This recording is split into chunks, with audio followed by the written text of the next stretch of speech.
Welcome back সবাইকে। আজ আমি নো গেন নো লাভের এপিসোড 3 এক্সপ্লেন করব। তো চলো শুরু করা যাক। তো এপিসোডের শুরুতে জিউককে দেখে সবাই হাঁ হয়ে যায়। তারা জিউককে নানা স্যুট ট্রাই করাতে থাকে আর প্রতিটা আউটফিটে জিউককে সুন্দর দেখাচ্ছিল। এদিকে আনকে জেলাস ফিল হতে দেখে হিয়ং বলে, আন তোমার একটা কোথাও যাওয়ার ছিল না?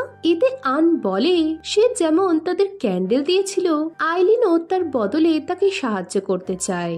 এই সময় একটা আউটফিট দেখে আইলিন হেয়ং এর মতামত জানতে চায়। হেয়ং এ বিষয়ে জিউককে প্রশ্ন করলে সে বলে, তোমার পছন্দই আমার পছন্দ ম্যাডাম। এই শুনে আইলিন ভাবে জিউক হয়তো ভালোবেসে হেয়ংকে এভাবে ডাকে। এতে আন জিউককে প্রশ্ন করে, গার্লফ্রেন্ডকে ম্যাডাম বলে ডাকাটা তোমার অদ্ভুত লাগে না? এতে জিউক বলে সে পুরনো চিন্তা ভাবনার লোক নয়, তাই তার এতে অদ্ভুত লাগে না। এই শুনে আন চুপ হয়ে যায়। এরপর আইলিন তাদের প্রথম দেখা কিভাবে হলো জানতে চায়। হেয়ং এতে ইতস্তত করতে শুরু করলে জিউক বলে যখন তারা ছোট ছিল তখন তাদের প্রথম দেখা হয়। পরের সিনে হেয়ং রেগেছিল। সে জিউককে বলে, মিথ্যাবাদী, তুমি কেন আগে বলনি যে তুমি এত হ্যান্ডসাম? এই বলে সে জিউকের ওপর চিৎকার শুরু করলে এক মহিলা আসে আর হঠাৎ করে সে হেয়ংকে বলে, জিউক একদমই বাজে দেখতে, ওর সাথে থাকলে তুমি লজ্জিতই হবে। এতে হেয়ং বলে তার ধারণা নেই ও বিনা চশমায় দেখতে কতটা সুন্দর, একদম যেন কোনো মডেলের মতো। এই শুনে মহিলা হেয়ংকে কোনো ছেলের জন্য সময় নষ্ট করতে বারণ করে চলে যায়। তবে মহিলার হাজবেন্ড জিউককে বলে তার তাকে দেখে জেলাসি ফিল হচ্ছে, তার কাছেও যদি এমন খেয়াল রাখার কেউ থাকতো। এই বলে আক্ষেপ করতে করতে লোকটা চলে যায়। নেক্সট দিনও হেয়ং বিড়বিড় করতে থাকলে জিউক তাকে লাটে দিয়ে বলে এটা খাওয়ার পরও যদি সে শান্ত না হয় তবে সে তাকে শান্ত করার জন্য অন্য রাস্তা দেখবে। এদিকে হেয়ং জিউকের দিকে তাকিয়ে ভাবতে থাকে, ও যে এতটা হ্যান্ডসাম ওকে দেখে মনেই হয় না। ও যদি এতটাই হ্যান্ডসাম তবে লুকিয়ে রাখে কেন? এই নিয়ে সে প্রশ্ন করলে জিউক জানায় তার দিদা বলে যে সুন্দরতা একটা অভিশাপ। হেয়ং এর কারণ জানতে চাইলে জিউক তার মার ব্যাপারটা বলতে গিয়ে আটকে যায়। সে এই বিষয়টা বাদ দিতে বললে হেয়ং বলে, তুমি ব্রাইডাল শপে তো তোমার লুকস এর ফায়দা তুললে, তখন দিদার কথা মনে পড়েনি? এতে জিউক বলে, আমি তোমার এক্স এর সামনে গেলাম বলে কি তোমার খারাপ লাগলো? হ্যাঁ, তবে আজ আমি অনেক বাচ্চাদের মতো বিহেভ করে ফেলেছি, আমি সত্যিই লুজার। এতে হেয়ং বলে সে লুজার নয়, আন কোনোদিনই তার মতো হ্যান্ডসাম ছিল না, সে জিতে গেছে। এরপর জিউক প্রশ্ন করে আন আর তার ব্রেকআপের বেশি দিন হয়নি, তবে আন এত জলদি সেটেল হয়ে গেল কি করে? এতে হেয়ং জানায় আন টু টাইমিং করছিল। এই বলে সে প্রশ্ন করে জিউক কি করে তার ব্যাপারে এত সব জানলো? এতে জিউক ঘাবড়ে গিয়ে জানায় হেয়ং যেভাবে রাস্তাঘাটে জোরে জোরে কথা বলে তাতে সে সব জেনে গেছে।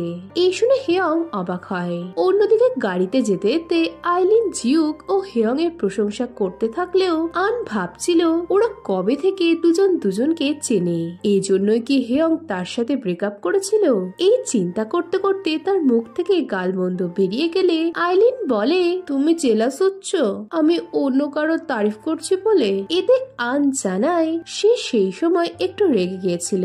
এরপর আইলিন হেয়ং এর তারিফ করতে করতে বলে হেয়ং পুরো আনের টাইপের। এতে আন পরিস্থিতি সামাল দিলেও সে ভীষণ ঘাবড়ে যায়। পরের সিনে সিওনা জায়ুনের নোবেল পড়তে থাকলে গুহায়ন সেখানে চলে আসে আর তাকে দেখে সিওনা চুপ হয়ে যায়। গুহায়ন তার বইয়ের ব্যাপারে জিজ্ঞেস করলে সিওনা কথা ঘোরায়। সে অফিসের কন্টেস্টের কথা তুলে বলে সে যেন সিঙ্গেল মেয়েদের নিজের থেকে দূরে রাখে।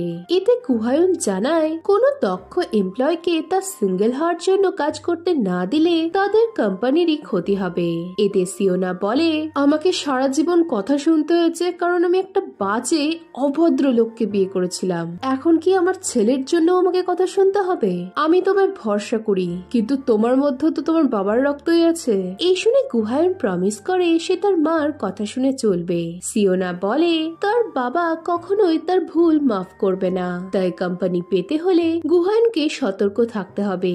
গুহায়ন বলে সে তার বাবার একমাত্র ছেলে, তাই তার চিন্তার কোনো কারণ নেই। এতে সিওনা বলে হতে তো পারে তার বাবার কোনো গোপন রাজ আছে যেটা তারা জানে না। পরের সিনে গুহায়নদের সাথে হেয়ং এর দেখা হয়। হেয়ং তাকে গ্রিট করে আগে যেতে বললেও গুহায়ন তাকে লিফটে আসতে বলে। এরপর হেয়ং তাকে আর হাজুনকে বিয়ের কার্ড ও কুকি দিয়ে ইনভাইট করলে গুহায়ন বলে, তাহলে এখন আমাকে তো তোমার বিয়েতে গিয়ে গিফট দিতে হবে। এই শুনে হেয়ং জানায় কোম্পানি তার বিয়ের জন্য যে বেনিফিটস গুলো দেবে সেটাই তার কাছে গিফটের মতো, তাই তার আলাদা করে কিছু দরকার নেই। এই শুনে গুহায়ন স্মাইল করে। হেয়ং চলে গেলে হাজুন বলে, কাজের সময় বিয়ের কার্ড দিয়ে বেড়ানোটা কি উচিত? এতে গুহায়ন বলে, তাদের এমপ্লয়াররা বিয়ে প্রেগনেন্সির জন্য কাজ বন্ধ রাখে, এর মানে তারা কিন্তু কামচোর নয়, তারা এডুকেশন কোম্পানি চালায়। তাই মানুষ যত বেশি বিয়ে করবে তত বেশি বাচ্চা জন্ম নেবে, আর তাদের এডুকেশনের জন্য তাদের কোম্পানিরই লাভ হবে। এই শুনে হাজুন বিড়বিড় করে বলে, তাদের প্রেসিডেন্ট নিজে কেন বিয়ে করে বাচ্চার জন্ম দিচ্ছে না? এই সময় গুহায়ন হঠাৎ করে বেরিয়ে হাজুনকে অর্ডার দেয় সে যেন তার হয়ে হেয়ং এর বিয়েতে গিফট দিয়ে আসে। পরের সিনে হেয়ং এর বিয়ের খবরে অফিসের সবাই খুশি হয়। মিটিং রুমে মিস গং জানতে চায় কার্ডে হেয়ং এর বরের ছবি নেই কেন। আইলিন জানায় সে বলে ফেলেছে যে তার বর অনেক হ্যান্ডসাম। হেয়ং বলে সে সকলকে সারপ্রাইজ দিতে চায়। একজন জানতে চায় তাদের মধ্যে কে প্রপোজ করেছিল। এই শুনে হেয়ং এর মনে পড়ে সে নেশার ঘরে জিউককে তার বর হতে বলেছিল। হেয়ং সকলকে বলে তার উডবি তাকে প্রপোজ করেছিল। এই শুনে আইলিন আক্ষেপ করে বলে, তার তো বিয়ের ফিক্সড হয়ে যাওয়ার পর তাকে প্রপোজ করা হয়েছিল।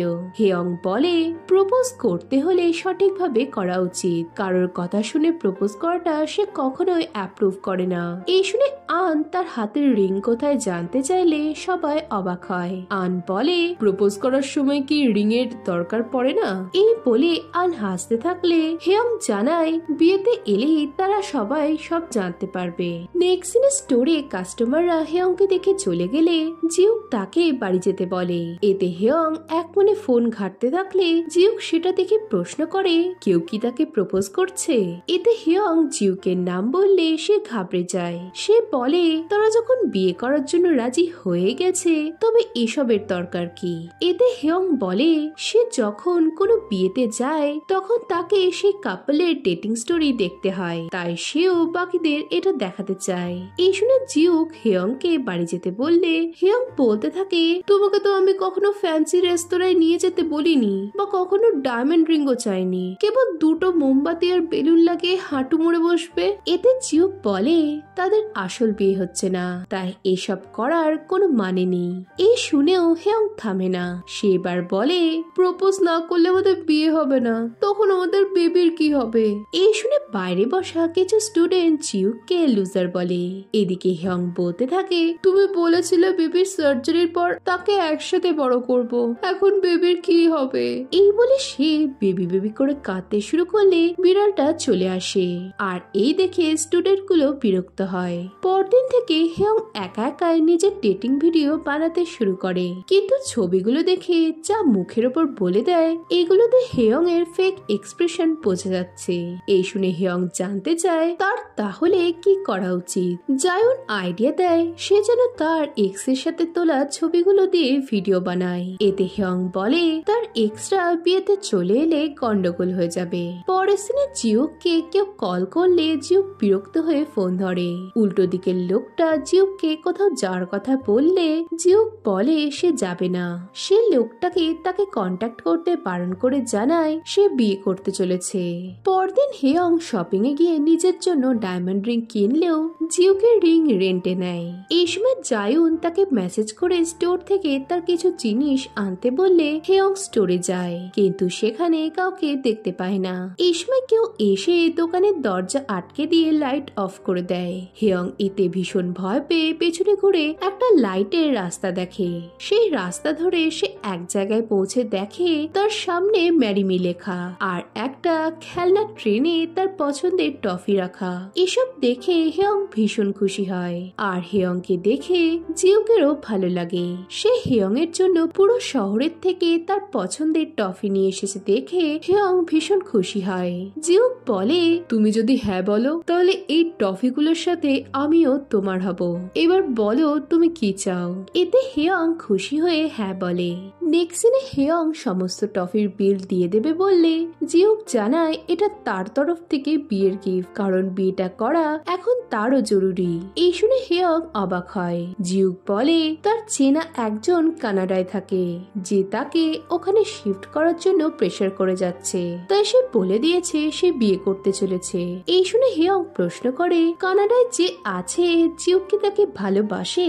এতে জিউক ইতস্তত করে জানায় তার মনে নেই। এরপর হেয়ং তাদের রিংগুলো দেখায়। জিউক বলে তুমি কখনো পস্তাবে না তো, এটাই কিন্তু তোমার শেষ সুযোগ। এই শুনে হেয়ং জানায় এত খাটনি করে যদি সে কন্টেস্টে না জেতে তবে সে অবশ্যই পস্তাবে। এরপর হেয়ং বলে জিউক যেন তার ফিউচার গার্লফ্রেন্ডকে এভাবে প্রপোজ না করে। এতে জিউক জানায় যে মেয়ে ফ্যান্সি রেস্টুরেন্ট ও ডায়মন্ড রিং ছাড়া হ্যাঁ বলে না সে মেয়ের তার দরকার নেই, আর এদের থেকে হেয়ং এরও দূরে থাকা উচিত। পরের সিনে চা হেয়ং এর প্রপোজের ভিডিও দেখতে দেখতে বলে তার জিউকের জন্য অনেক খারাপ লাগছে। এতে জায়ুন বলে হেয়ং এর চোখ থেকে সত্যিকারের খুশি ঝলকে পড়ছে। পরের সিনে গুহায়ুন তার মা ট্যাবটা খুঁজে পায়, সেটা অন করলে সে জায়ুনের স্টোরিগুলো দেখে আর সেসব পড়ে সে হাঁ হয়ে যায়। পরদিন হেয়ং এর বিয়েতে সবাই সবার প্ল্যান মতো কাজ শুরু করে দেয়। চা গেস্টদের এমন ভাবে হলে বসায় যাতে বরযাত্রীর সিট ফাঁকা না থাকে, আর জায়ুন রুমার্স ছড়িয়ে দেয় যে জিউকের ফ্যামিলি বিদেশে থাকে বলে তারা বিয়েতে আসতে পারেনি। এদিকে হেয়ংকে বিয়ের পোশাকে এতটাই সুন্দর দেখতে লাগছিল যে আন ভুলেই গেছিল যে হেয়ং তার গার্লফ্রেন্ড নয়। আইলিন এসে হেয়ংকে তার বর কোথায় জিজ্ঞেস করলে হেয়ং স্মাইল করে। আসলে তাদের প্ল্যান ছিল জিউক যেন খুব কম সময়ের জন্য গেস্টদের সামনে আসে যাতে লোকে তাকে কম মনে রাখে। এদিকে হেয়ং এর মার সাথে সেই সব লোকেরা ছবি তুলতে থাকে যাদেরকে সে একসময় আশ্রয় দিয়েছিল। এটা দেখে চা ও জায়ুন বোঝে যে হেয়ং তার বিয়ের জন্য নয়, তার মার ফার্স্ট ফিউনারেলের জন্যই এত আয়োজন করেছে। পরের সিনে হেয়ং হলের বাইরে দাঁড়িয়ে থাকলে অপর এক ব্রাইডকে দেখতে পায় যে তার বাবার সাথে ছিল। তাদের দেখে হেয়ং এর তার নিজের বাবার কথা মনে পড়ে। হেয়ং তার মার উপর রেগে থাকলে তার বাবা তাকে কমফর্ট করে আর কথা দেয় তারা তিনজন একসাথে থাকবে। হেয়ং এটা বিশ্বাস না করলে তার বাবা বলে সে সত্যি বলছে। এখন হেয়ং মনে মনে বলতে থাকে সেদিন তাকে তার বাবার কথায় বিশ্বাস করতে হতো। এই বলতে বলতে সে ইমোশনাল হয়ে পড়ে। এই সময় ডিসব্যালেন্স হয়ে তার জুতো খুলে গেলে জিউক এসে জুতোটা পরিয়ে প্রশ্ন করে সে কি নার্ভাস। এতে হেয়ং না বললে জিউক বলে সে অনেক নার্ভাস, তাই হেয়ং যেন তার হাত শক্ত করে ধরে। এরপর তারা হলে ঢোকে আর সবাই তাদের কংগ্রাচুলেশন জানায়। নেক্সট সিনে জায়ুন চাকে বলে তুমিও কি জলদি বিয়ে করতে চাও যে বুকে ক্যাচ করলে। এতে চা চুপ হয়ে যায়। এই সময় ইউন এলে জায়ুন তাকে খেয়ে যেতে বলে। এতে ইউন তার কাজ আছে বললে চা ও ইউন চলে যায়। এর কিছু পর কাউন্টারে একজন গিফট দিতে আসলে জায়ুন হাজুনকে দেখে হাঁ হয়ে যায়। হাজুনও জায়ুনকে চিনতে পারে। অন্যদিকে গুহায়ুন জায়ুনের স্টোরিতে হিরোর নাম হাজুন দেখে পুরো শকড হয়ে যায়। এদিকে হাজুন যে তাকে মনে রেখেছে এটা দেখে জায়ুন ব্লাশ করে। হাজুন বলে সে অনলাইনে প্রায় তার নাম সার্চ করে দেখতো যে সে কোনো রাইটিং এ অ্যাওয়ার্ড পেয়েছে কিনা। এই শুনে জায়ুন অবাক হলে হাজুন বলে সে হাই স্কুলে চিলড্রেন বুকসে কাজ করত। সে প্রশ্ন করে সে কি এখনো বাচ্চাদের জন্য গল্প লেখে। এতে জায়ুন সত্যিটা কিভাবে বলবে ভাবতে থাকে। এদিকে গুহায়ুন জায়ুনের প্রতিটা গল্পে হেড কমেন্ট করতে শুরু করে। সে মনে মনে বলে সে জানতে চায় কে এমন জঘন্য গল্প লেখে। নেক্সট সিনে সবকিছু শেষ করে যাওয়ার সময় জিউক তার রিং খুলে হেয়ংকে দিতে যায়, কিন্তু তখনই সেখানে আইলিন চলে এলে হেয়ং চমকে যায়। তারা হোটেলে যাবে শুনে আইলিন তাদের লিফট দিতে চায়, কিন্তু হেয়ং বলে তার ট্যাক্সি চলে এসেছে। এই দেখে আইলিন জানায় তারাও হোটেলে যাচ্ছে, কারণ তাদের বিয়ের পর কোম্পানি যে কমপ্লিমেন্টারি স্টে দেয় সেটা তারা তখন নেয়নি। এই শুনে হেয়ং জিউকের দিকে কিউট ভাবে তাকিয়ে বলে সে যেন তার সাথে যায়। এতে জিউক হোটেলের লবি অব্দি যেতে রাজি হয়। এরপর তারা যেতে থাকলে পথে আবারও আইলিনকে দেখে। এমনকি হোটেলের লবিতেও আন ও আইলিন থাকলে হেয়ং জোর করে জিউককে তার রুম অব্দি নিয়ে যায়। তাদের রুম পাশাপাশি দেখে আইলিন তাকে কংগ্রেচুলেশনস জানিয়ে রুমে ঢুকে পড়লে জিউক চলে যেতে চায়, কিন্তু আবারও আইলিন পেরিয়ে পরের দিন একসাথে ব্রেকফাস্ট করার কথা বললে হেয়ং জিউককে রাতটা তার সাথে থেকে যেতে বলে। এতে জিউক বলে হেয়ং এর এভাবে কোনো ছেলের সাথে একই রুমে রাত কাটানো উচিত না। এতে হেয়ং জিউককে অ্যাঞ্জেল বললে জিউক বলে এর কোনো গ্যারেন্টি নেই সে কখন অ্যাঞ্জেল থেকে ডেভিল হয়ে যাবে। এই সময় আনের বেরোনোর আওয়াজ পেয়ে তারা দুজনেই রুমে ঢুকে পড়ে। আন কিছুক্ষণ হেয়ং এর রুমের বাইরে দাঁড়িয়ে চলে যায়, আর তার পায়ের আওয়াজ মিলিয়ে গেলে হেয়ং ও জিউকের হাসি পায়। হেয়ং বলে এই রুমে কিন্তু তুমি নিজেই এসেছো, তাই তুমি এখন অ্যাঞ্জেল থাকবে না ডেভিল হবে। এই শুনে জিউক তার দিকে তাকিয়ে থাকে। এরপর পাস্টের সিনে বিয়ের পর জিউক হেয়ং এর মাকে হাগ করলে হেয়ং এর মা তাকে চিনতে পেরে বলে তুমি ফিরে এসেছো আমার প্রিয় জিউক। এই শুনে জিউক খুশি হয়, আর এর সাথে এপিসোড 3 শেষ হয়। এখন এরপর কি হবে জানতে হলে ভিডিওটাতে লাইক ও কমেন্ট করো, আর নতুন হলে চ্যানেলটা সাবস্ক্রাইব করে দাও। তো দেখা হচ্ছে নেক্সট ভিডিওতে। বাই।